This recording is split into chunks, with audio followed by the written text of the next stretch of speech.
On the morning of Labor Day, we got word there was a windstorm coming. It was also hot and dry, so we decided to cancel our evening plans and we ran really quick to the store for a generator, just on the off chance that our power went out.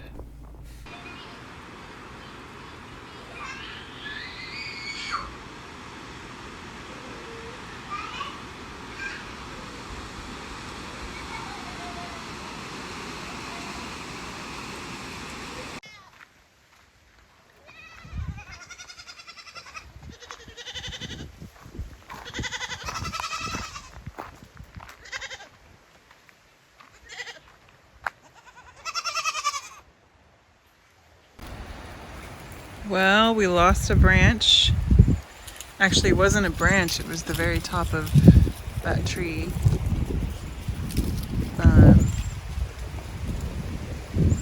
So now the goats are chomping on it.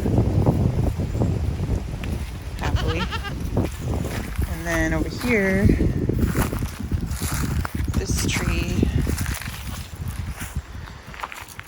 fell over. And it's leaning on this little tree over here, so we're gonna try to cut it and see if we can get it off the other tree. I don't know if you guys can see how hazy that is and orange in the sky, but we're getting pretty dang smoky. Yeah, all this stuff blew down in the storm. It was the top of that tree right there, and it all fell down and broke. Well, everything looks like an X now. The power held out until after the kids went to bed, and then at some point around 10:30 or 11, Matt and I were outside and we saw a transformer blow nearby. And it wasn't long after that we were getting reports there was a fire and it was spreading.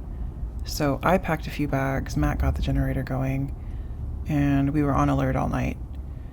And he went out in the car and got this footage, which you can kind of see a fire if you squint, but he couldn't get very close before he had to turn around.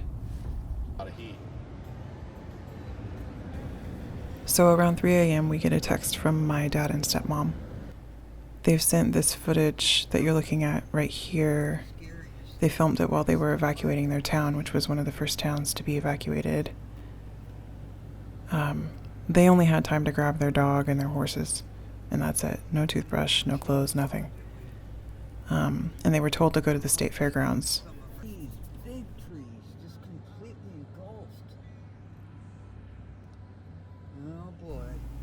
They stayed at the fairgrounds for a while, but then we all decided it would be best for them to come to our place because the nearby fire seemed to be contained. So they came to stay with us, and for a whole week we did not know whether or not they still had a home.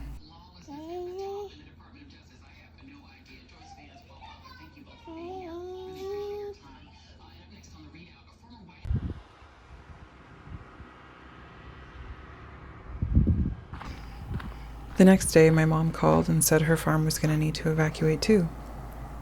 So we told her to bring the animals on over, and a whole giant group of friends and family showed up to help reinforce our fences and slap up new ones real quick.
Unfortunately, the animals were only safe at our place for another day or two.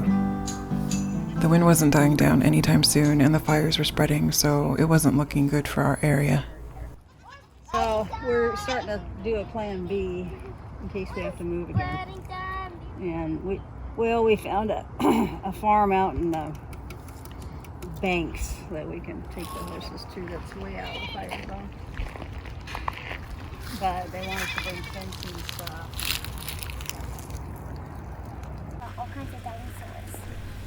We ended up taking the animals to a farm in Dallas with just the kindest people.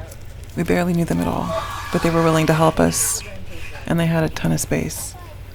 They kept the horses, the goats, and the chickens, and we found another place to keep our cats. And Jake the dog, my dad and stepmom's dog, he came with us to the hotel.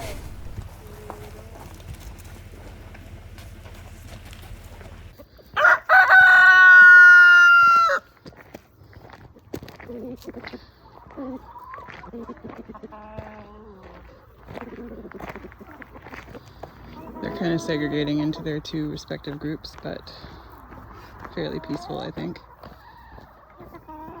Food and water. This is where we're at, Dallas. We were at the hotel for 3 nights before we came back home. And although there was fire damage, firefighters were able to save most of my dad and stepmom's property. So they went home a week later. As for our animals, we brought them back as soon as we could, with a few stragglers.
Guess it's time to plant seeds.